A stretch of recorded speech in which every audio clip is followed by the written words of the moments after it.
Olhando para o céu é o tema de hoje. Eu queria, a título de introdução, dizer que quando a gente olha para o céu, inevitavelmente a gente fica encantado. Olhar para o céu é algo gostoso de fazer, é um hábito saudável que a gente devia ter. Lá em casa, todas as manhãs nós fazemos algo que a gente chama de dia lindo. Primeiro que levanta da cama, abre a janela do quarto, olha para o céu e diz: uau, que dia lindo. O céu pode estar ensolarado, nublado, chuvoso, mas a frase vai ser a mesma: uau, que dia lindo. Nós olhamos para o céu quando queremos saber se vai chover ou se vai ter sol. Nós olhamos para o céu quando agradecemos por alguma coisa, quando pedimos por socorro a Deus. Olhamos para o céu quando nos lembramos de pessoas queridas que se foram para lá. Olhamos para o céu quando nós pensamos que um dia também nós vamos estar naquele lugar. Mas olhamos para o céu de modo muito especial quando a gente se dá conta de que é grande demais esse nosso Deus, não é? Quando a gente pensa na grandiosidade de Deus, a gente não tem outra coisa a fazer senão olhar para o céu e contemplar essa beleza, essa grandiosidade. Um dos salmos da Bíblia vai dizer assim: os céus proclamam a glória de Deus e a grandeza das obras das suas mãos. Bom, a minha sugestão para você é que você dê uma olhadinha para o céu agora, mas agora, nesse momento aí onde você está, provavelmente dentro da sua casa, você vai olhar para o céu a partir do texto de hoje, do livro de Atos capítulo 1, versículos 6 a 11, e o primeiro dos destaques está no versículo 9, a gente já vai dar um pulinho, vai pular aquela primeira parte, onde Jesus conversa com os discípulos, e vai já para o momento em que Jesus sobe ao céu. O versículo 9 diz que depois de ter dito algumas coisas para os discípulos, Jesus foi levado para o céu diante deles. Sabe que há exatamente 3 semanas, no domingo de Páscoa, o meu pai foi levado para o céu, levado por Jesus para o céu.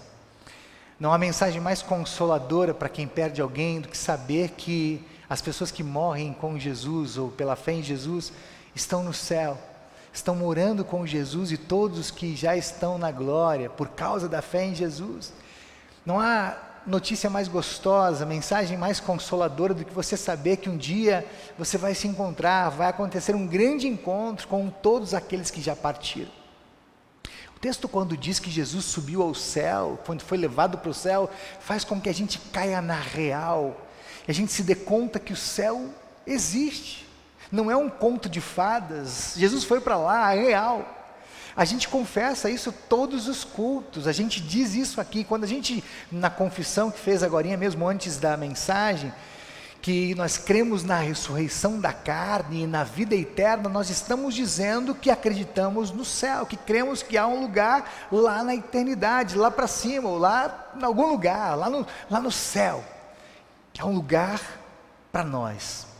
No Evangelho de João, quando Jesus começa a se despedir dos discípulos, ele diz: olha, eu vou me despedir de vocês porque eu estou indo para a casa do Pai, eu estou indo lá para a casa do Pai, lá para o céu, e lá eu vou preparar lugares, quartos para vocês, lugares especiais para cada um de vocês. Depois eu venho e vou levar vocês todos para lá. Você já tentou imaginar onde é que é o céu?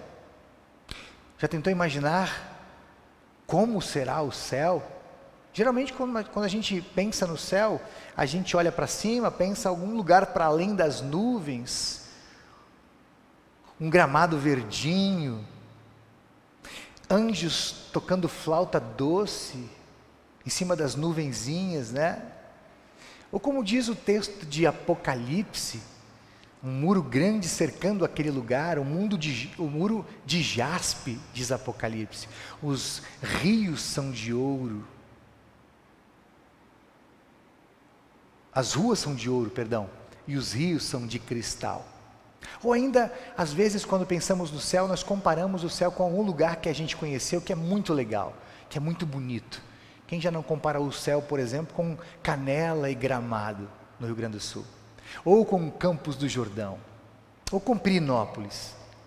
Temos uma fã de Pirinópolis aqui. Ou com Brasília? Acho que com Brasília não dá, né?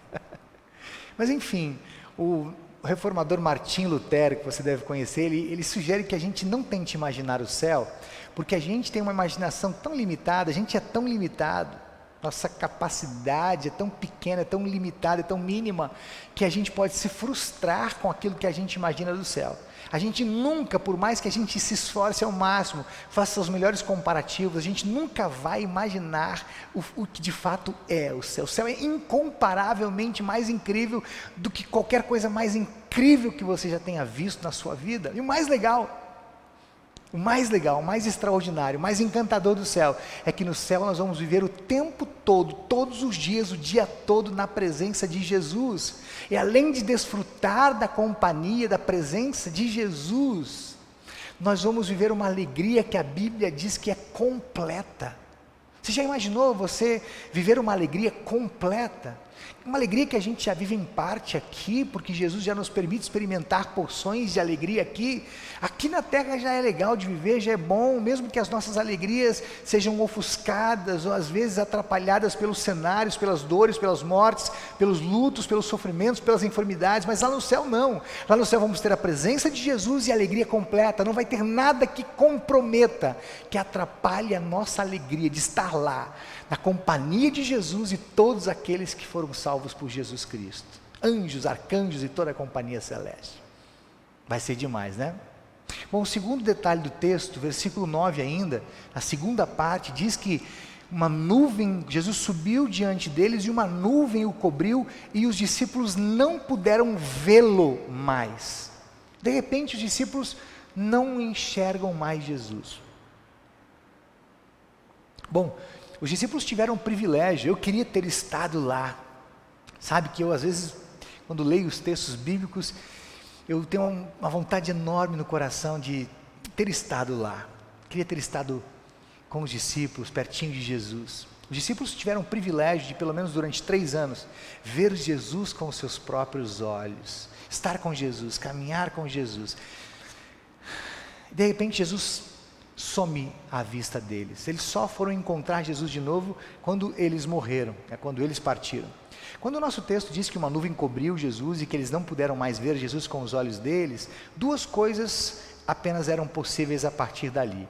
Uma delas é que eles podiam lembrar das coisas maravilhosas, dos momentos especiais que eles viveram com Jesus, as caminhadas com Jesus, o carinho de Jesus com eles e com as pessoas, as curas, os milagres, as mensagens tão lindas que Jesus proferia o tempo todo.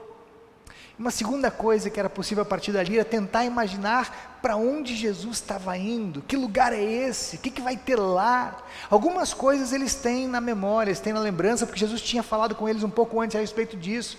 Está lá em João, a partir de João 14, Jesus disse que vai subir, vai para a casa do Pai, vai preparar uns quartos para todos na casa do Pai, e depois vai voltar para buscar. Isso é verdade, está no texto, isso está na palavra de Deus, mas o que eles talvez não estivessem imaginando naquela hora, e a gente hoje já pode imaginar, porque a gente conhece a palavra numa dimensão maior, muita coisa já aconteceu, é que Jesus subiu para assumir o trono, para se sentar no trono e para governar o mundo inteiro. Só para refrescar a sua memória, quando Jesus diz uma última palavra na cruz, a palavra que Jesus diz na cruz era tetelestai, ou foi tetelestai. Tudo está pronto, tudo está acabado, tudo está consumado, a obra está feita. Aí quando Jesus vai ressuscitar, um pouquinho antes de ele sair do túmulo, ele desce para o inferno. E vai lá conversar com o diabo e com todos os assessores que deviam estar comemorando com o champanhe a morte de Jesus, e Jesus vai dizer para eles que ele está mais vivo do que nunca, e que está voltando agora para reinar sobre tudo e sobre todos. Com a morte, Jesus vence todos os inimigos, o diabo e todos os principados e potestades. Então, Jesus não volta à vida para viver aquela vida que ele vivia antes com os discípulos ali na Galileia, ou lá em Jerusalém, ou em qualquer outro lugar, não. Jesus volta agora para reinar, ele volta para viver o seu reinado, o governo sobre tudo e sobre todos e para sempre. Jesus podia ser o rei dos judeus, ou podia não ser o rei dos judeus, como muitos queriam que ele fosse. Inclusive no texto de hoje, não sei se você prestou atenção, mas lá no comecinho tem a pergunta: escuta Jesus, quando é que você vai reinar? Os discípulos e muita gente pensava que Jesus seria rei aqui, rei dos judeus, numa dimensão terrena, e que livraria os judeus do domínio romano, dos domínios romanos. Não, Jesus era rei numa outra dimensão. Jesus podia não ter dito que era rei, como estava escrito na plaquinha em cima da cruz, em 3 línguas. Jesus, o rei dos judeus. Inclusive os sacerdotes dizem para Pilatos: Pilatos, não escreva rei dos judeus, mas que ele disse que ele era rei dos judeus. Não, Jesus é rei além ou para além dos judeus. Jesus é rei dos reis e senhor dos senhores. É rei do mundo. E foi para assumir o trono que ele sobe ao céu, que ele desaparece nas nuvens e que ele some da vista dos discípulos. O Salmo de hoje fala sobre isso, mas o Salmo 102 diz algo que eu queria compartilhar com vocês. Diz assim: Tu, ó Senhor, és rei para sempre, e todas as nações do mundo se curvam diante de ti. Foi para assumir o reinado sobre tudo e sobre todos que Jesus sobe ao céu, some por entre as nuvens e não pode mais ser visto pelos seus discípulos. Uma terceira e última coisa que eu queria compartilhar com você aqui hoje, no versículo 11, e é o exato tema de hoje. Versículo 11 diz assim: disseram aqueles homens de branco, que eram anjos: homens da Galileia, por que vocês estão aí olhando para o céu? Esse que subiu vai voltar do mesmo modo que vocês viram subir. Se a gente olhar para olhando para o céu é o terceiro destaque.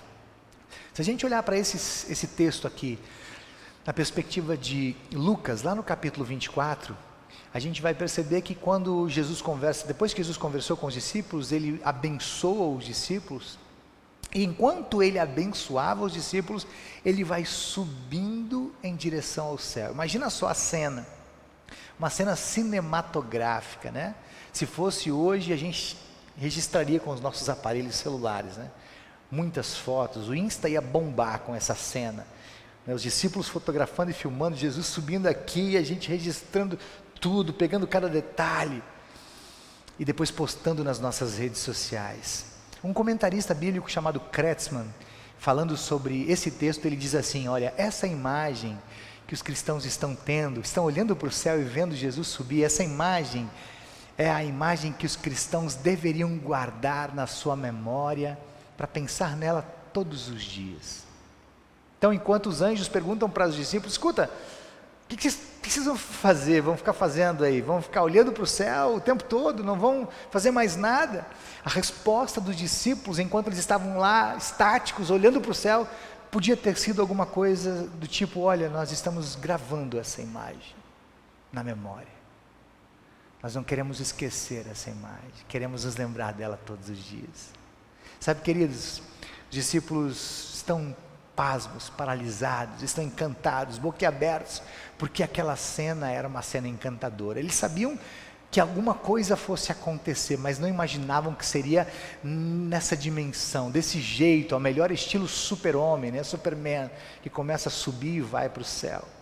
Mas eu fico imaginando aqui os discípulos pensando com os seus botões, alguma coisa do tipo, cara, olhando um para o outro, comentando: então era disso que ele estava falando para a gente, quando disse que ia subir, ou que ia nos deixar? Uau! Eles já tinham visto de tudo. Jesus já tinha ressuscitado mortos, já tinha parado o vento, já tinha feito o mar se acalmar. Agora Jesus subir, levitar diante deles é a primeira vez que isso acontece. Bom, mas embora eles estivessem ali boquiabertos, estaqueados, olhando para o céu, olhando para as nuvens, a pergunta dos anjos aqui é muito significativa. Escuta aí, meninos, vocês vão ficar aí olhando para o céu? Ou vocês vão voltar para casa e vão fazer o que tem que fazer? Tem trabalho para fazer, a vida não para por aí. Do jeito que vocês viram ele subir aqui, ele só vai descer na volta, quando ele voltar para juízo. Isso pode durar 2000 anos, 3, 5, 10, então vão lá, voltem para casa e façam o que vocês têm que fazer. E eu vou terminar essa mensagem, vou terminar aqui dizendo que ficar olhando para o céu, contemplando o céu, é algo especial de a gente fazer. A gente devia fazer mais isso, né? Deitar numa rede e ficar contemplando o céu. Lá em casa aquele hábito vai se manter, de a gente abrir a janela todos os dias, olhar para o céu e dizer: uau, que dia lindo, fazendo sol, ou chovendo, ou estando nublado. Olhar para o céu nos faz pensar nas coisas lá do céu, nas coisas lá do alto. Olhar para o céu nos mostra a grandiosidade de Deus. Olhar para o céu nos lembra o tamanho do amor que esse Deus tem por mim e por você. Olhar para o céu é não deixar cair no esquecimento aquela imagem que a gente gravou de que Jesus subiu para lá. E que lá Ele está sentado em algum lugar e governando o mundo todo, governando a minha vida. Não há algo mais confortador do que saber que a minha vida não sou eu quem governa. A minha vida é governada pelo Senhor Jesus, lá das alturas, que Ele enxerga tudo, tudo antes e tudo depois. Mas olhando para o céu, nós também nos lembramos do que Jesus disse naquela cena que a gente acabou de ler. Olha, vão e sejam minhas testemunhas em Jerusalém, em todos os lugares. Olhando para o céu, a gente se lembra que logo depois os discípulos disseram: meninos, não vão ficar olhando aí para o céu, vamos lá, vocês agora precisam ser testemunhas em Jerusalém e em todos os lugares. Sabe, a gente tem vontade mesmo de ficar dias olhando para o céu, contemplando as belezas do céu, lembrando que Jesus foi para o céu.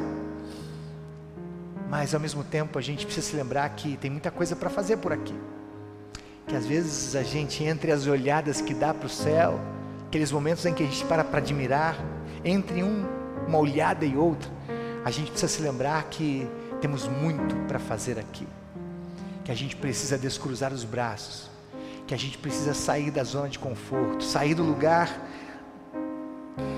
confortável onde a gente está, do lugar que nos torna estáticos, e a gente precisa falar daquele que foi para o céu e que tem muita gente que não conhece. Também foi isso, de certa maneira, que os anjos quiseram dizer para a gente, quando devem ter batido palma assim: ei meninos, vocês vão ficar olhando para o céu? Contemplando o céu? Ou vocês vão voltar para casa e fazer o que tem que fazer? Então, queridos, seguinte, ei, meninos e meninas, é hora de voltar para casa. Foi bom ficar olhando para o céu durante esse momento aqui, né? Mas agora é hora de voltar e de fazer o que precisa ser feito. Jesus nos abençoe. Amém.